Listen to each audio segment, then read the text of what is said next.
What's going on, guys? Welcome back to the after credit scene. We are talking about the finale of Loki season 2. We're going to get into all the time travel stuff, everything that it means and what it means for the MCU moving forward. But first, please like and subscribe to the channel. Hit the notification bell so when we drop new content, you'll be the first one to know about it. Then share this sucker all across the multiverse. It goes without saying, but I'm going to say it, and I think it's definitive. Loki season 2, couple of things. One, better than season 1. Season 1 was excellent, it was amazing. But if you get past the novelty, the newness of it, season 2, by far better, more complete, a fuller story. And yes, it stands on the shoulders of season 1 in terms of world building and things like that. But that also means that the entire series is the best in the MCU. Save one small episode that I did not like in season 1 for multiple reasons that we don't have to get into. You can go back and check that out on my channel. Excellent through and through. This episode finished up the season and quite possibly the series in an amazing way. It gave us Loki, God of Stories. It gave us amazing multiversal visuals.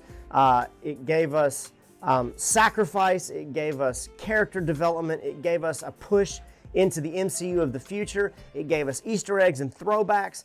All these different things that were amazing. The predictions and things that we talked about before this video, you can go back and watch those as well.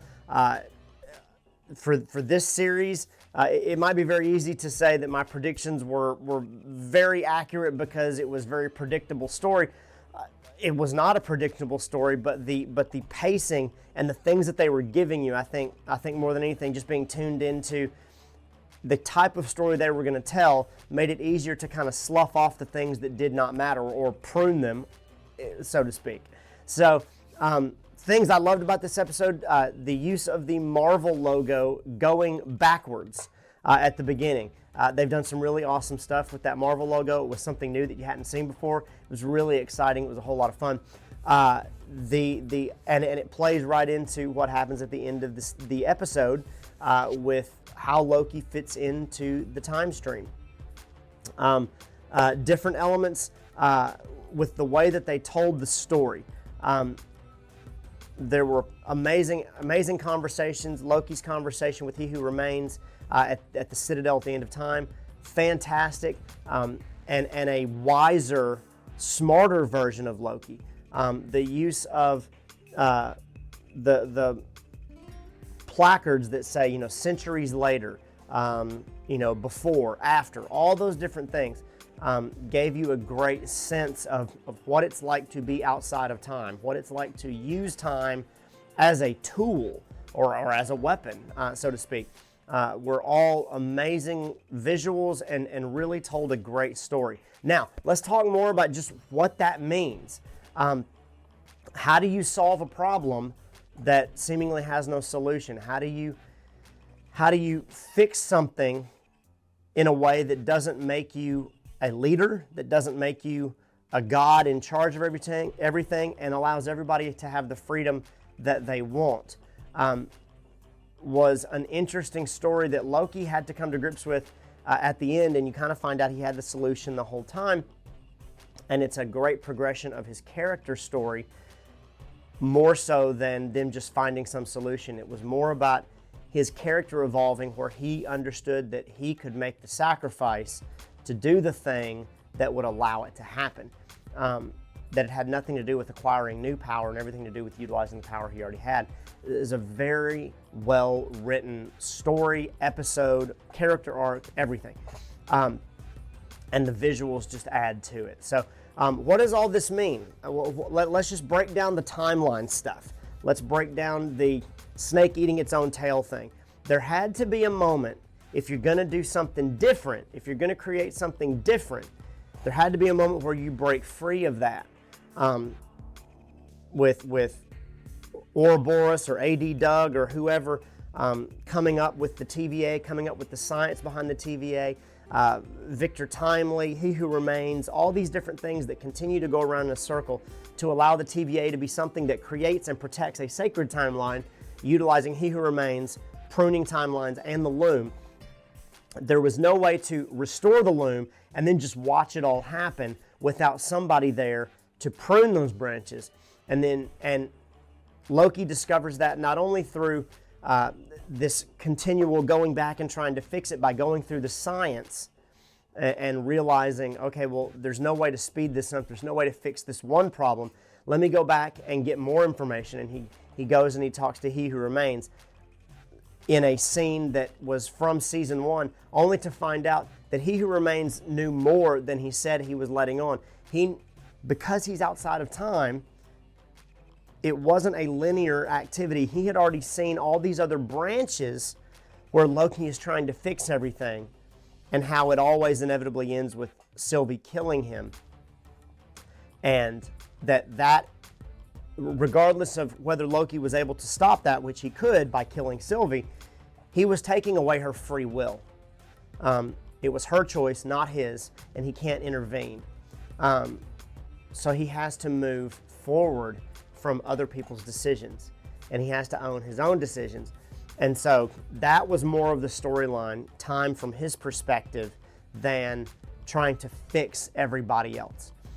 And he discovers in those conversations with He Who Remains that the loom is a failsafe. The loom is something that, there's several layers of failsafes. He Who Remains, Eliath, the TVA pruning timelines, the temporal loom, all of those things, keeping things in check. And if you go back and watch my multiversal video, which there'll be a link at the end, there's a link in the description, and there's a link up here. The loom and He Who Remains are just a Tupperware container around the peanut butter and jelly sandwich that is our timeline. It doesn't mean that those other timelines don't exist. We've gotten proof of that in other places. The idea that there's multiverses has always been out there. But the idea that we can travel to them, the idea that they are aware of us, so on and so forth, is something that He Who Remains has gone through a lot of effort to make sure that if the universe is going to destroy itself, that if the multiverse is going to destroy itself, that all the Kangs can destroy each other, but they're not going to get our timeline. And he's created a way to make sure that happens. And so all of those things to say, anything you've seen, because the TVA is outside of time, the Citadel of Time is outside of time at the end of time, all of those things are not bound by time. Anything that you've seen in Multiverse of Madness, anything that you see moving forward, the new TVA, anything that you've seen relating to the multiverse already, you can assume that Loki season 1 and 2 are kind of happening at the same time as any of the multiverse stuff you've seen already. If you've got access to the multiverse from our universe, it's because some of this TVA stuff was already happening. And so, and perhaps outside of our timeline, outside of the sacred timeline, from He Who Remains perspective as a Kang variant, it already happened. The multiversal war happened. The multiverse is out there, and all he's doing is just protecting our branch, and that means taking some branches and some alternate stories and weaving them into one, but pruning anything else that doesn't match that. And so there's a lot of twisty stuff in there. That's why I think the visuals are so important. But moving forward, as Loki discovers that he cannot replace the loom, he cannot fix the loom, he decides to preempt the explosion of the loom, to sacrifice himself and unleash the timelines rather than the loom destroying them. And as you saw, things will quickly unravel without the loom. He removes the loom, removes the constraints from the timelines, and then takes all the timelines as he goes from being the god of mischief to the god of stories. As he walks down the gangplank he opens up a rift and walks into the area that is the Citadel at the end of time and ascends a throne. And as he ascends that throne, the throne becomes gold. All the kintsugi gold that is interwoven into the rock that's holding it together melds together into the throne, as though to say he is drawing and reconnecting and fixing and bringing together all of these things. And yes, he's could be considered the center of time, but he is holding all of it together in a way that allows for, like Sylvie says, he's giving us a chance. And it may seem gloom and doom, but you have to remember he's outside of time. So what may seem like, if he's watching people on the timelines, what may seem like centuries and centuries and centuries is a brief moment for him, because it's all happening at the same time. He's holding everything together. And I think in future stories, in future movies, if they decide to do another season of Loki, you will find out that, and I imagine that my guess is that this series ends right here, this story ends right here, and that maybe this version of Loki pops up in a movie somewhere, but that he will be able to send his consciousness anywhere into the multiverse, similar to the way that he's able to create copies of himself that we've already seen Loki be able to do. I think that he's going to pop back up someplace, and because he's controlling the timelines, he can see Thor, he can reconnect with Thor anytime he wants to, any place he wants to. And so there's a lot of possibility there, but I thought the visual of it backing away from all these timelines that he's pulling together, including his cape even becoming the timelines, very, very cool.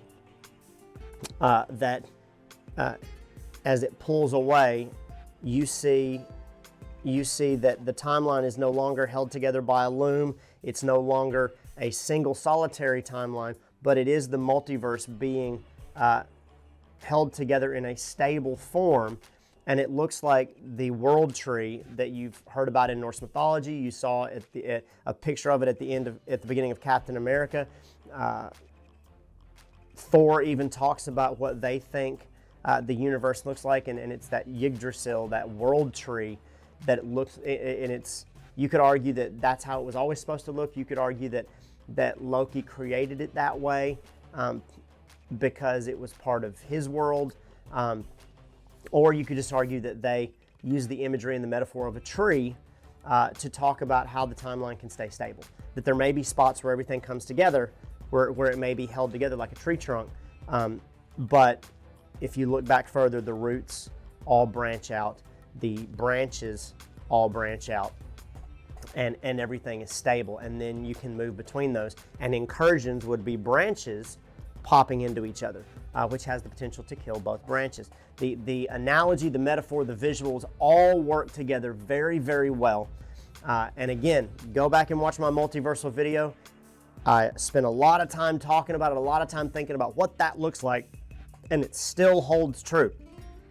Now, what the multiverse will look like moving forward goes from a stack of peanut butter and jelly sandwiches to a giant tree with branches and a core and roots branching off infinitely in every direction, is a story for another video, and the implications for that. But it was excellent visual, an excellent way to end the show, an excellent story arc for Loki. The idea that there had to be sacrifice with this, the idea that the TVA is now in charge of preventing the multiversal war to protect the timeline, to protect people for all time, always, is a much fuller realization of the TVA's role, which went right down to OB writing his own second edition of the TVA handbook, and people from the TVA being allowed to go to timelines, to leave the TVA, to have memories, to be able to see their own files, all these different things. Miss Minutes being rebooted in a form that is safe, and the timeline no longer being on the screen being this way with a red line, but just a visual of the world tree version of the timeline, and then the TVA talking about Kang variants,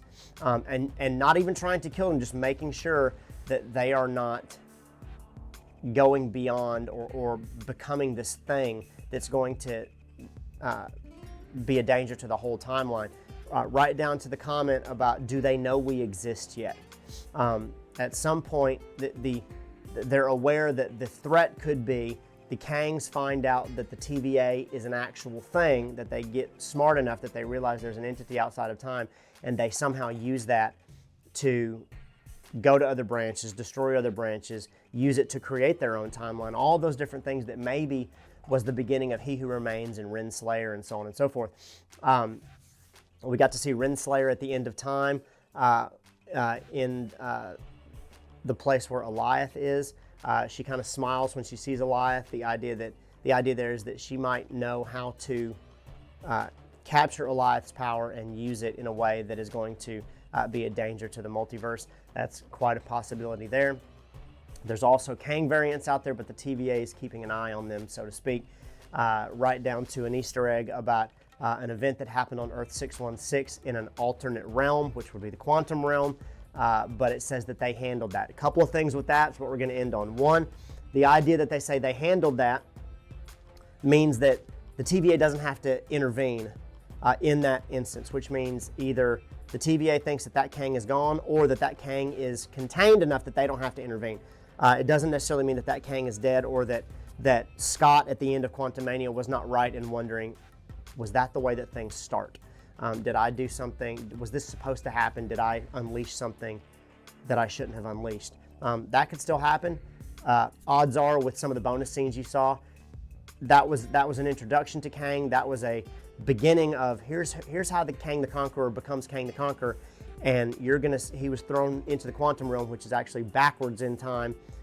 You're going to see him again later when he ascends his throne way into the future. But that was handled. The other thing there is that they again called our Earth in the MCU, in the movies, Earth 616. It's been verified multiple times now. Can we please put to rest the idea that even though there were comments early on as the Marvel movie universe started, at least 2 comments, only 2 that I can find, that said that Earth was Earth 199999. It was a good idea, but I think somewhere in the Kevin Feige of it all, they've decided to combine the idea that the comic books universe and the one we're watching in the movies are somehow interconnected, or they're just saying, hey, these movies were spawned by the comics. The comics is not even a part of a universe. It's just the comics are its own thing. They're a printed world, and this is a movie world, and they're both 616. The stories that you see here are told here, are told in a different way, and the stories here are pulled from and told in a different way here. You could almost use it and look at it as though, did Victor Timely inspire OB, or did OB inspire Victor Timely? And it's just a snake eating its own tail. There's a beginning. Obviously, the comics came first before the movies, but sometimes the comics are now taking inspiration from the movies in a lot of ways, because there are characters that get written in and drawn in and so on and so forth. So that was something that it's a big debate among Marvel fans, and I think in some ways, especially the TVA being an entity outside of time who has full authority to label these Earths, has given our Earth that label. So make of that what you will. You can argue with me in the comments. There was a whole lot more to go on here. What it means for the MCU moving forward, honestly, I think is anybody's guess. There's access to the multiverse. Whether you are inside, use the tree metaphor, whether you're inside the tree and actually on a timeline, or whether you are outside of the tree and you're on the branches and you can jump from branch to branch, from timeline to timeline, or whether you have to find some other way to do that, opens up another world of possibilities, a safe way to connect with the multiverse. Does that change the nature of the quantum realm? I don't necessarily think so, but I think the access points and the ability to get to these different worlds is now open, as though the fence, the borders between the countries are wide open. You don't need a passport to get there anymore. Just go. But figuring out how to get there and whether or not the TVA will keep an eye on you as kind of a time police, so that you're not infringing on other people's universes and they're not infringing on yours. We know from Multiverse of Madness that the longer you do that and the more that you are in another universe, the more unstable it becomes because you're not a part of that universe. Similar to the Infinity Stones being pulled out of their timeline and they no longer work. There are things about us that are tethered to our timeline, and when you move out of those, it causes problems, whether with you, whether with the timeline. We haven't really seen completely what that's going to look like, but we've seen a lot of good visuals, especially in Loki, for that. I would say that moving forward, in terms of knowing and having a depth of understanding to what is going on in the multiverse, I think Loki season 1 and 2 are mandatory viewing, if for no other reason than to get the multiverse story and get the backstory in a visual format that is understandable, in a way that will lend some color and depth to what you're seeing on the big screen.